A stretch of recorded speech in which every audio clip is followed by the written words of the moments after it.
గురూజీ 72 గంటల్లోనే ఫోన్లోని అద్భుతమైన జ్యోతిష్య పరిష్కారం చూపిస్తారు. నమ్మండి నమ్మకపోండి, ఇది నిజం. శ్మశాన కాళి రుద్ర చౌడీదేవి ఆరాధకులు నంబర్ 1 వశీకరణ స్పెషలిస్ట్.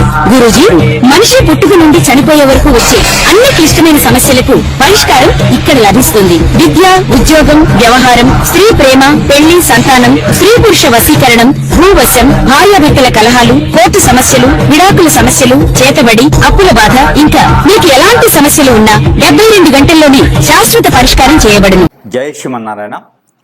నేను మీ ఐకాన్ ఆస్ట్రాలజర్ గట్టుపల్లి సురేష్ బాబు.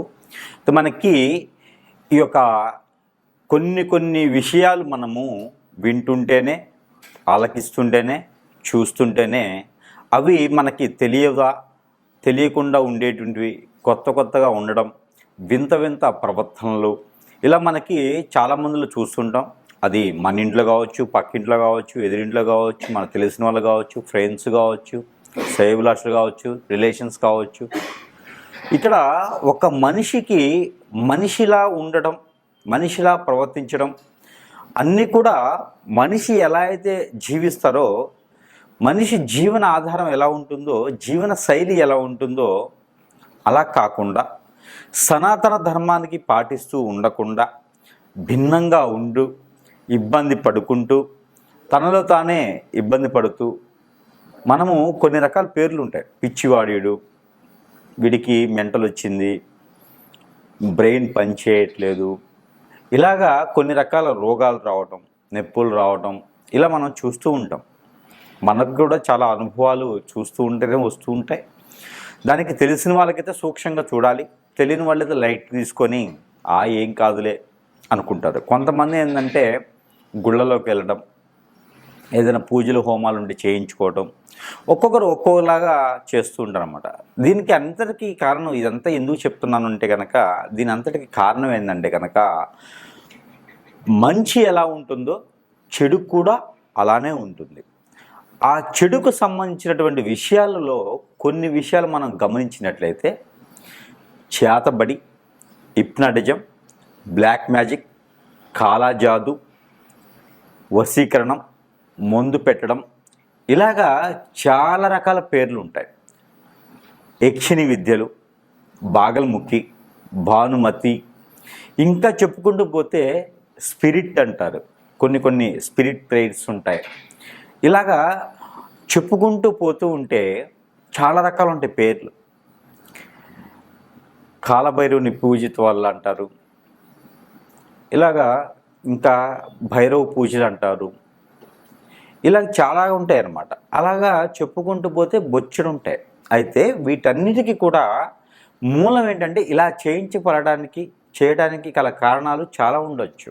ఒక మనిషి మీద ఒక మనిషికి పడకపోవటం, విరక్తి, విసుగు, కోపం, చిరాకు, చికాకు, ఆందోళన, వ్యసనం, రంది, ఓర్చుకోలేని తత్వం, ఇలాగా చాలా రకాలు ఉంటాయి.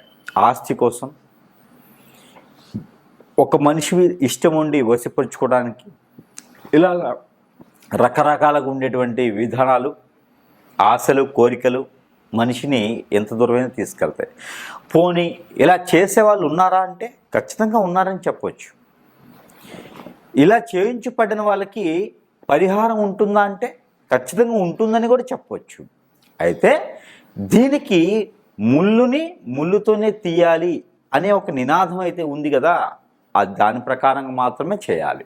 అయితే ఇందులో కొన్ని లక్షణాలు కల అటువంటి స్త్రీ పురుషులు కావచ్చు, పిల్లలు కావచ్చు, కొన్ని లక్షణాలు ఉంటే వారికి ఏం జరుగుతుంది, వారికి తీయించుకునే విధానం ఏంటి, అసలు మనం ఎలా గమనించుకోవాలి అని పరిశీలన చేసినట్లయితే కనుక, మనం మొదటగా ద్వాదశ రాశుల్లో నుంచి తీసుకుందాం. ఎందుకు అంటే ఈ ద్వాదశ రాశుల్లోంచి తీసుకోవడం వలన వారి రాశి ఏంటి, వారి నక్షత్రాలు ఏంటి, వారి యొక్క గుణగణాలు ఏంటి, వారికి ఉండాల్సినటువంటి విధానం లేకుండా వేరే ధోరణిలో ఉంటే వారికి ఏం జరిగింది అనేది కొంచెం తేలికగా మనం గమనించుకోవచ్చు. అప్పుడు మనము సమీప దూరంలో ఉన్నటువంటి గురువు దగ్గరికి వెళ్ళటమా, లేదా ఏ ఆలయానికైనా వెళ్ళటమా, చెప్పేటువంటి పరిహారం ఏంటి చేసుకుంటే మరలా కూడా ఆ వ్యక్తి మనిషి జీవితానికి వచ్చి మరి కూడా జీవితం కొనసాగించేటువంటి అవకాశాలు ఉంటాయి. కాబట్టి ఆ విధంగా కొంచెం చైతన్యం ఇచ్చేదానికైతే మనం చూసినట్లయితే కనుక ముందుగా మనకి చూసుకున్నట్లయితే ద్వాదశ రాశుల్లో వారికి ఎలా ఉంటే ఎలా ఉంటుందని దాని గురించి మనం ఆలోచించినట్టయితే కనుక ముందుగా ముఖ్యంగా ద్వాదశ రాశుల్లో ఒకటి మేషరాశి.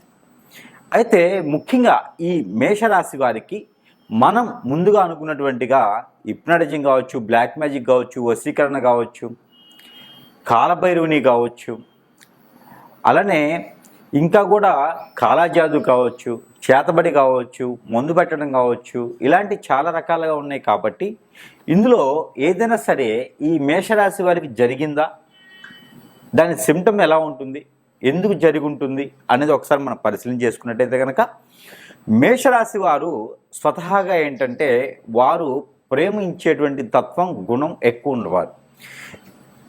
ఈ మేషరాశి వారికి ఏంటంటే ఎదుటి వాళ్ళని దూరం చేయడం కానివ్వండి ఉండదు. శత్రువునైనా ప్రేమించేటువంటి తత్వం గలటువంటి వారు మేషరాశి వారు. అయితే వారికే శత్రువులు ఎక్కువ ఉంటారు అని చెప్పొచ్చు. ఎందుకంటే మంచి చేస్తారు. ఎందుకంటే ఒక కొబ్బరి బోండా ఉంటుంది. ఆ కొబ్బరి బోండాకి మనము సగానికి నరికినా కూడా మనకి దాహం తీర్చేటువంటి వాటర్ని ఇస్తుంది. అలానే మేషరాశి వారు కూడా అదే స్థితిగతులు కలవారు. వారికి మనము ఎదుటివారు ఎంత చెడు చేసినా మేషరాశి వారి నుంచి మనము అమృతమే కోరుకోవచ్చు. వారు చెడు చేయరు. చెడు చేసేటువంటి తత్వము, గుణము, ఆలోచన వారికి ఉండదు. ఎవరైనా సరే చేస్తే పోనీలే వారు చేశారని చెప్పి మనం ఎందుకు చేయాలి అని సరిదిద్దుకునేటువంటి తత్వం కలవారు. అందుకనే మేషరాశి వారి మీద ఇలాంటి ప్రయోగాలు ఎక్కువగానే కనిపిస్తాయి. కుజుడితో కూడినటువంటి తత్వం మేషరాశి వరకు ఉంటుంది. ఆలోచన విధానం త్వరగా తీసుకుంటారు, దానివలన నష్టపోతారు. అంటే అందరినీ త్వరగా నమ్మడం వలన వారు నష్టపోయే తత్వం ఎక్కువ కనిపిస్తూ ఉంది. ఆరోగ్యపరంగా, ఆర్థిక పరంగా అన్నిట్లోనూ వారు నష్టపోయే తత్వం ఉంది. అయితే ఒకటి మేషరాశి వారికి ముఖ్యంగా అమ్మాయిల నుంచి కానీ స్త్రీల నుంచి కానీ ఎక్కువ ఇబ్బందులు కలిగేటువంటి దాంట్లో ఉన్నది. ఎందుకు ఇది చందో చెప్తున్నా అంటే మనం అనుకున్నటువంటిగా ఈ నెగిటివ్ ఫీలింగ్స్ ఉన్నాయి చూసారా, హిప్నాటిజం, బ్లాక్ మ్యాజిక్, వశీకరణం, చేతబడి, ఇలాంటివి ఈ భాగముఖి విద్యలు ఏవైతే ఉన్నాయో ఇవి మేషరాశి వారికి త్వరగా అబ్బుతాయి. ఎందుకంటే మంచి తత్వంతో ఉంటారు కదా. ఈ మంచి తత్వంతో ఉండడం వలన మేషరాశి వారికి త్వరగా అబ్బుతాయి అన్నమాట. అయితే అబ్బి ఎక్కడికి వెళ్ళాలి, ఏం చేయాలి, మాకు ఇలా జరిగిపోయిందని తెలిసినా కూడా దాని విరుగుడు ఎక్కడ ఉంది అని తెలియక చాలామంది ఉన్నారు. ఒకటి. రెండోది, తెలిసి కూడా మనకి ఇంత చేస్తున్నాం కదా, మనకి ఎవరు చేస్తారు, చేస్తే పోని వారి పాపాన్ని వారే పోతారు అని చెప్పేసి కొంతమంది లైట్ తీసుకుంటారు. కొంతమంది టెంపుల్కి, ఆలయాలకు వెళ్తూ ఉంటారు. అయితే ముఖ్యంగా వీరికి మేషరాశి వారి సిమ్టమ్ ఏంటంటే కనుక నిద్ర పట్టకపోవడం, ఆందోళన ఉండడం, వన్ సైడ్ హెడేక్ రావటం, చిరాకు, టెన్షన్స్, ఒకే దగ్గర కూర్చోలేకపోవటం, ఏదైనా చేస్తుంటే ముందుకు వెళ్ళలేకపోవటం, ఈ సిమ్టమ్స్ అయితే వారికి కనిపిస్తూ ఉంటాయి. ఎవరైనా మనల్నే దెబ్బ కొట్టేసి వెళ్ళిపోవటం, దెబ్బ కొట్టడం అంటే మనల్ని మోసం చేసి బయటికి వెళ్ళిపోవటం, ఇలాంటి సిమ్టమ్స్ మేషరాశి వారికి ఎవరికైనా కనిపిస్తున్నాయా? ఖచ్చితంగా మీకు ఏదన్నా వశీకరణం అయి ఉండొచ్చు. ఖచ్చితంగా మీకు ఎవరో వశీకరణ చేశారు వారి వైపు తిప్పుకున్న కనుక. మీకు ఒకటే ఆలోచన ఉందా, ఒకరి మీదే ధ్యాస ఉందా? ఖచ్చితంగా మీకు వశీకరణ అయి ఉంటుంది, లేదా మందు పెట్టి ఉంటారు, లేదా బ్లాక్ మ్యాజిక్ అయి ఉంటుంది. ఇది మీకు సమీప దూరంలో ఎక్కడైనా చూపించుకోవాలి.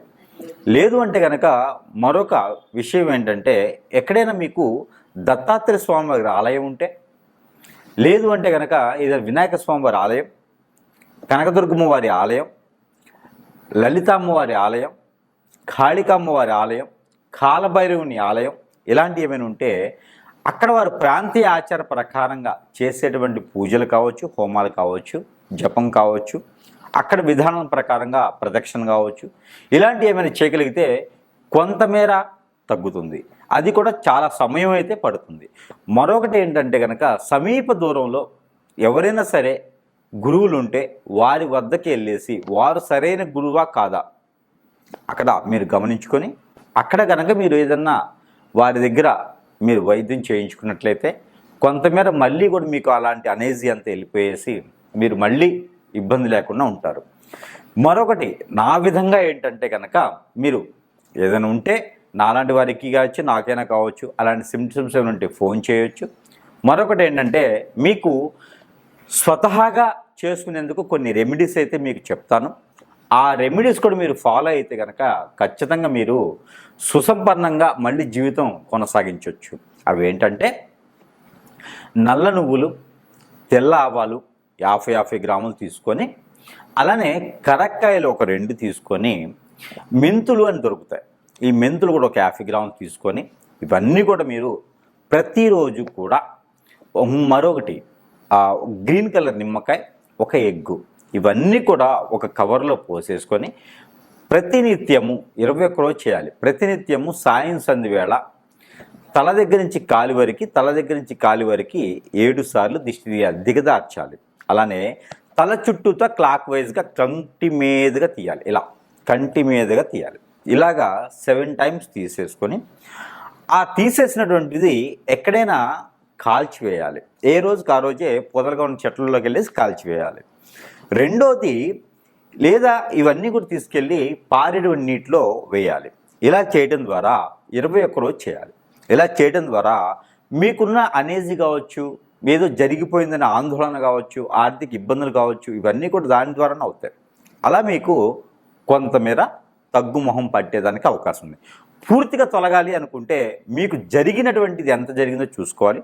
ఇంకా పూర్తి జరగాలంటే కనుక ఎక్కడైనా గురువుల దగ్గరికి, నాలాంటి వాళ్ళ దగ్గరికి వస్తే వాళ్ళు మంత్రంతో చేసేవి కొన్ని క్రియలు ఉంటాయి. నేను చెప్పిన రెమెడీ కొంతమేర తగ్గుముఖం పడుతుంది. పూర్తిగా తగ్గాలంటే ఖచ్చితంగా ఏదైనా గురువు దగ్గరికి సందర్శిస్తే మీకు వారు సలహాల మేర, వారు ఇచ్చేటువంటి పరిహారాల మేర కొంతమేర మీకు అవకాశం అయితే ఉంటుంది. ఈ చిన్న పరిహారం చేసుకొని మీకు ఏదైనా హిప్నటిజం, బ్లాక్ మ్యాజిక్ లాంటివి జరిగితే, అలాంటి చెడు ప్రయోగం జరగడం వల్ల మనల్ని నమ్ముకున్న వారికి అందరికీ ఇబ్బంది. కాబట్టి మీరు ముందు పాజిటివ్ అవ్వండి. మీరు మంచిగా అవుతే ఆటోమేటిక్గా మన వాళ్ళందరూ బాగుంటారు. కాబట్టి మీరు అందరూ కూడా ఏదైనా గురు దగ్గరికి వెళ్ళి చూపించుకోవడం, లేదా నాకు ఫోన్ చేయడం, లేదా ఈ పరిహారాలు చేసుకోవడం ద్వారా ఇబ్బంది లేకుండా ఉంటారు. కాబట్టి ఇలాంటి సిమ్టమ్స్ మళ్ళీ మీకు రాకుండా కట్టుదిట్టంగా మీరు చేయించుకుంటే మీరు సుఖంగా బ్రతికేదానికి, బాగుండేదానికి ఆస్కారం అయితే ఎక్కువగా కనిపిస్తుంది. అది జై శ్రీమన్నారాయణ.